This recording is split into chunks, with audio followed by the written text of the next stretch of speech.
How to remove watermark in Picsart. Need to clean up an image by removing a watermark? Here's how to do it in Picsart. First, open your image and zoom in on the watermark area.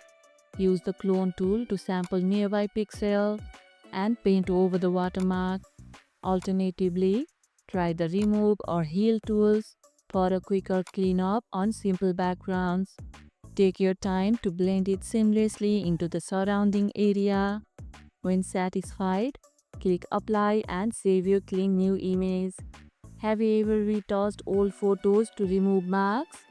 Share your tips in the comments below. On complex background, work in small section, adjust brush size for better control.